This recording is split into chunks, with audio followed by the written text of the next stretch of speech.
Okay guys, welcome back to Fix or Pass. This is episode number 14. I am back, thanks to Joe for filling in on the last episode. I think he did a great job.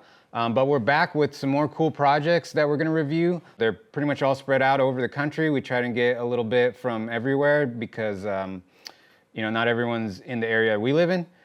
But I don't know, I don't need to talk about that, huh? That's kind of weird.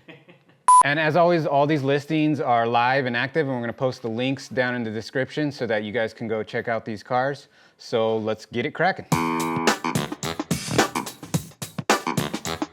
All right, very first car right off the bat. This is in Monrovia, which is like LA area. And it's a 57 Bel Air Nomad. So this is a really, really cool car. I think we've done a Nomad before that was a bigger project than this. And I said fix, I usually say fix on almost all the Nomads, but still worth reviewing and talking about because although these are real high dollar cars, sometimes you can get a project for a good value. So let's read a little bit about it here. 57 Nomad project needs motor installed, some assembly required. Nomad, us a profitable project for the right person. I think he meant is a profitable project. Motor-wise, I have an original 283 with a 4-barrel manifold that was pulled from a 57 Bel Air coupe. Perfect for an original setup. Haven't installed it because he didn't know what engine the buyer would prefer. Many choices, many schools of thought. Example, he had a 454 he was thinking about. Okay, to finish the Nomad, minor things needed for the interior and a cracked side glass that needs to be changed as well. It's an easy, straightforward project. For your information, Nomads of this caliber are selling the $75,000 to $100,000 range. So he's not wrong about that. This Nomad has lots of new trim pieces installed, already an excellent 2-stage paint job, color sanded and buffed. It's stunning. Time wasters, please stay home.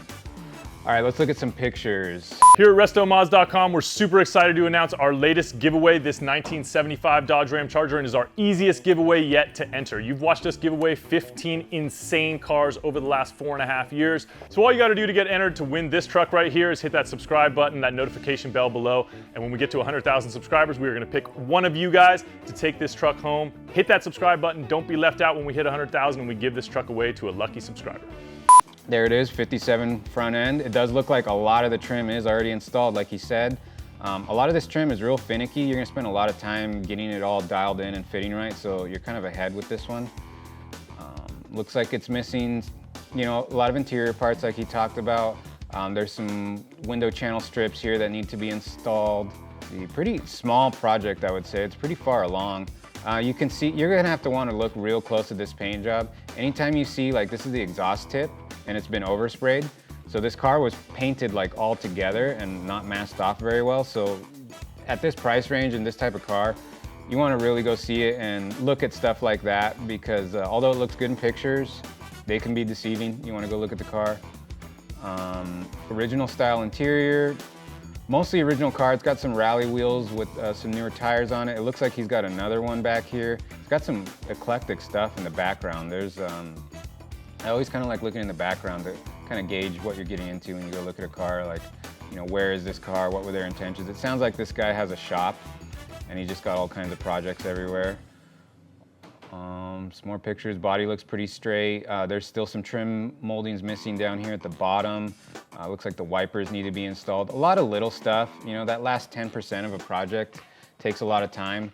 He's got like a Fiat Topolino up here, so it looks like he kind of likes small cars. An old phone booth, that's kind of neat. So I would definitely say fix on this car. $52,000 is pretty up there, but you got to consider if this paint job is really nice, you can almost value a nice paint job at 20 grand these days. So, you know, if you factor in the car, that, all the parts, you know, you might be able to get an engine. He says he's got a big block in the shop if that's the route you're going. You could RestoMod this car at this point, throw some different wheels on, maybe an LS engine in it. And like he said, you could have a $100,000 car. So definitely fix on this. Almost always fix on a Nomad. They're worth saving. So yep, fix on this one. Next one, this is also on Craigslist, 68 Pontiac Le Mans. This is in Denver, Colorado. So let's read a little bit about this before we look at the pictures. 68 Le Mans project car, factory 4-speed, bucket seat car with what is believed to be an original high horse, 350 cubic inch. So that's kind of like, I guess, his terminology for high-po, like high performance. This could be excellent parts car to build a 4-speed GTO clone or restore it to a very rare Le Mans. Car will need the front clip straightened or replaced. Engine runs very well, transmission appears to shift properly. Front collision moved the drivetrain enough to where it's not drivable. Ooh, okay. We now have a clear Colorado title in our name. Purchased car from a state, do not have any information. Okay, so my initial thought would be like fix on this Le Mans because you can really easily make a GTO clone out of these cars. And if you're going RestoMod, you're not cutting up an original GTO. You're just, starting with a Le Mans, which is essentially the same, and you can just do some badging on it. But now that I read that the drivetrain has moved enough where it's not drivable, this could be a big project. You could be replacing a whole frame on this. So let's look at some pictures. You can tell whatever got hit, it got into the door area here. So this is a body on frame construction car. So they're a little easier to fix than like a unibody car because you can separate the body and frame and repair just one or the other. But once the drivetrain starts getting pushed in an accident, it's like an accordion effect. Everything, all that inertia from the hit, it goes down the line. So you could be at the back of the car and find some weird stuff that got affected by that accident. It looks like the car kind of got dinged here at one point, probably not related to the front end one. There's a little bit of rust in this wheel lip, but there's a lot of good parts on this car. You can see the frame rails are just completely like bent over on the front. These are supposed to stick out straight here. This is a GMA body car, so most likely if you had a donor like Chevelle or even a 4-door something, A-body, you could do a frame swap, use that body, change the door, find a front clip. So once you kind of say it out loud, you're getting like pretty deep into a project. Looks like the interior is not bad. It's all there. It's white. It's kind of old. So I'm gonna say pass on this because of the extent of the damage. A collision that hard to bend the frame rails like that, you don't know what you're up against, as far as fixing stuff down the line. The fact that the drivetrain was moved. Everything's fixable, but depending on where you're going with this car, I mean, this might, if this is like your max budget and you really want to build a GTO, get after it with this one, but I would say pass on this. Maybe find a not crashed car. We try to shy away from a car that's had any kind of a wreck anytime in its life because you don't know what you're gonna find. So next one is on eBay. This is a 55 Bel Air 150 210.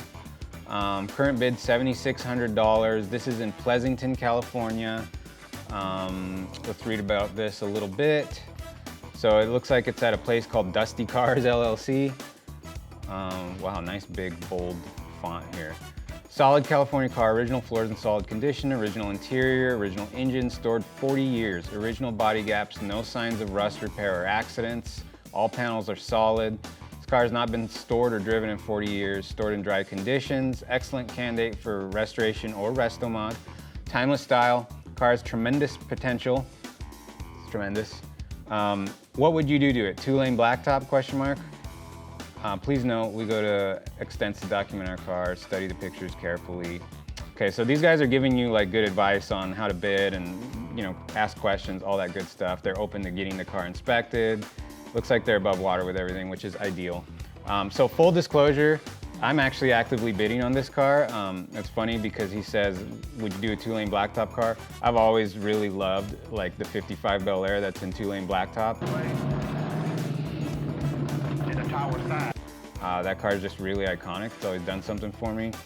And these post cars, they lend themselves to like, you could build a gasser with it. One of my neighbors has a real cool 55 gasser I've always liked. You can not go so full bore with it. You could lower this thing, do like a nice street cruiser. This shoebox body style in 55, nice, clean, simple. The beginning of the Tri-5s, they just lend themselves to so many different styles of building. And this car is actually kind of neat with the patina on it. I liked the look of that. I probably wouldn't even paint this car. Probably just clean it up. Considering all the panels are solid. Let's look at some pictures. You can see it's pretty much all original panels. It hasn't had a fender swapped or a door swapped. All the trim's still on it. Got a lot of surface rust, a lot of patina, but not any like actual through rust, and the floors are solid. This is kind of how you want to find them. Something that's been stored indoors, basically all original. I like to say these are honest cars. They're not really hiding anything. There's no Bondo work, previous body work. What you see is what you get with these cars, which is kind of cool. I wonder what that means, hard 8. He's got the hard 8 plate on there. It's got like a mismatched set of wheels and tires, which are probably just rollers to move the car around. That's some broken glass, that's available. Everything on these cars is available. There's multiple companies that have real thick catalogs with all these cars. They've been real popular for restoration for a long time, like, you know, ever since they were 10 years old, basically. All the interior's there, missing a horn button, missing a radio, some door panels. All the upholstery looks like it's just done. No headliner. Everything's just all original, basically, never been touched. So depending on how you want to build this car, I've seen a couple that are real nice patina outside, you know, original looking, and then, you know, all modernized guts and, you know, super nice interior. That's kind of a cool look that I've seen gaining popularity these days. The trunk, you can see it's got some surface rust, but as far as you can tell, there's no like rust all the way through. There's no holes in this trunk pan. All these areas here around where the deck lid closes, these look pretty solid. The car looks like it could use a good pressure washing. It's got the original straight 6 in it. Me wanting more power, I would just yank that thing right out and put something cool in there, obviously a V8. This is really nice. They put the car up on a lift, took all the wheels off. You can like really see all the undercarriage of this car. They're not trying to hide anything. And that's probably because the car is so solid and dry, and you don't find them like this very often.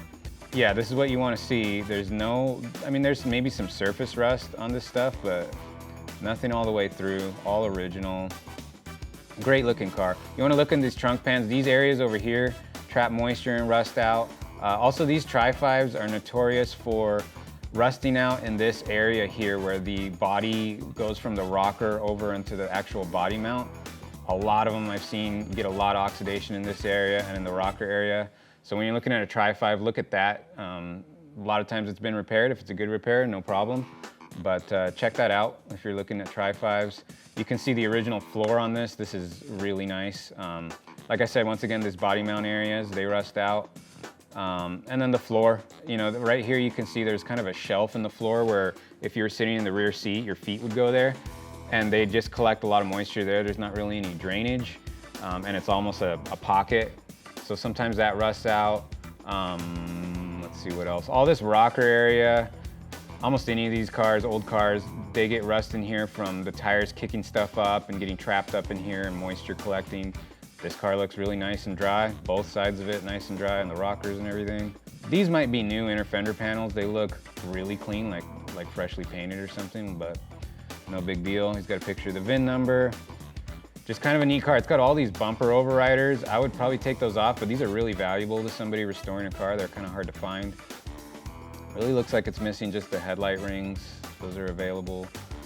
Really neat car. I like the look of this car. A lot of pictures, you know, great eBay ad. It's at a dealership, so I'm sure they're available on the phone to talk to you about this thing. This is kind of the ideal buying scenario on one of these cars. The only thing better than this would be like if you found this car in the original owner's garage or barn or wherever he stored it.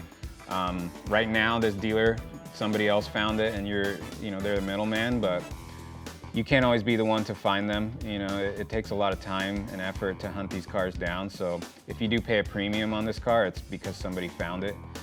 I'm scrolling through these pictures really fast, but that's because the car is pretty honest. I like this. You can see old service dates on here. Sometimes you get these cars and you can see like a date on them. Like right here, it says the battery was done in 71, I think. So you can almost guarantee it was on the road in the 70s and then parked after that for who knows why. But really cool car, tons of pictures. We could scroll through these all day if we wanted to. But yeah, definitely fix on this car. Like I said, I'm actually bidding on this car. Not that I need another project, but I just like the overall way this car is presented, and the fact that it's all original, rust-free, Tri-5. $7,600 is a smoking deal right now. That's where the bid's at, but the reserve has not been met yet, so hard to say where they have the reserve on this thing, and there's 8 days left, so this thing could go through the roof. I personally probably won't bid over $10,000 on this car, and most likely it'll go for more than that. So we'll keep an eye on it, see, but there's a Tri-5 for you guys, kind of a cool 55 postcard. Next car, 66 Dodge Charger. This is on OfferUp in Largo, Florida. So this was posted 10 days ago. right off the bat, I'm noticing this missing title. So, and then he started at 7,500, he's down to 4,900. So big price drop on this. Looks like he's ready to move this thing. Also a big project. So the description's very short on this. 66 Dodge Charger muscle car. Comes with second 66 Charger, no motor, parts car. Okay, so this is like first gen of the Charger. I really like these cars. They're neat cars, not as attractive as the next generation, like 68 through 70, which we're really fond of, obviously. But you can kind of see from this car where a lot of those styling cues started. This car doesn't have the hideaway headlights, but you could get that in this model. And you get that nice closed out grille look that the later versions have. The body sides, you can see kind of hints at the styling there. These have this big sloping fastback roof, which really differentiates them from the second gens. And there's a lot of neat little things on these cars. They did come with big blocks, so you can make them go fast. They are muscle cars. This is the very beginning of the muscle car era, I would say. And this was Dodge's hand at it. They were putting big motors in these things. You could get all kinds of different engine options when these were new. Let's look at some pictures. This car is kind of rough looking. I mean, it's been neglected. It's been sitting out somewhere. All this paint is baked off of it. I don't know how Florida is. You guys let me know in the comments. Do these cars get really rusty? I know you guys have like a wet climate there, but it's just a different type of climate. So I'm not sure how rusty the cars get down there. This one looks like it's had a little bit of a rough life. You can see there's just straight up mold growing. I would expect that. You know, there's a lot of like Everglades and stuff in Florida. So you leave a car out and it's moist out there, it's probably gonna get some vegetation growth on it. All the tires are flat. Look like they just pulled this thing out of a field somewhere. But you look at these rocker areas, they look dry and solid, which is kind of interesting. All of these actually don't look bad, so probably was stored in a good way. Even on this side, they don't look bad. So you might actually have a solid shell. You might get into this car and see it's a little better than you think, or you know, the looks can be deceiving. It looks pretty bad. Interior is there, but pretty tore up. You're gonna have to reupholster all of this and go through it, but it's there. Let's see. It looks like this car was purple, like a plum crazy purple. I don't think that was an original color. I think that came later in the 70s, but I could be wrong. You know, a lot of people painted these Mopars throughout their life, so maybe somebody wanted to update their car at some point, and popular colors back then were this plum crazy. So here's the parts car. This one's real rough. This is real rusty. I see why they call it a parts car. A lot of rust in a lot of areas of the car. But it's a parts car, so okay, you can see here on the white one, there's some rust. This is what I really like about these cars. The console goes all the way back. The interior is really unique. You got like separate buckets back here. You got that fastback roof line, gives you a big area back here for storage. So that's kind of different than the traditional, you know, different roof lines you see. I like this. He's got a piss on Ford, a little Calvin and Hobbes. That's like a throwback. We used to see those stickers a lot, like in the 90s. People would represent their brand loyalty by pissing on the other brand. Same thing in the back. You can see where the styling comes from on the later Chargers with, you know, the taillight that goes all the way across. This one's got the dual pipelators here, which is kind of neat. Cool car. $4,900 is not a lot of money, but this is a big project. I'm gonna pass on this, but to be honest with you, if you want like kind of a rough around the edges Mopar, this is kind of a cool car. These body styles are, I don't want to say they're looked over because they do have their following, but this is way easier to get into than like a 68 to 70 Charger. And it's still a really cool car. It's got a lot of unique features. Dodge design was just on their way up at that point. You know, although you're gonna have a lot of work into it, you may be able to get that big block running, pull some stuff off the parts car, and have kind of like a rough around the edges, you know, beater that you're not afraid to just go out and have fun with. Although I would pass on this, the missing title thing kind of, you know, adds to it too. You'd have to get a title for this car. It's probably a good car for somebody. I would say pass on this. All right, guys, that wraps it up. All the links for these cars are in the description, so you can go check them out for yourself. Also, we still have our Ram Charger giveaway live for YouTube. All you got to do to get entered to that is subscribe to our YouTube channel. So go ahead and hit that subscribe button and keep having fun with cars.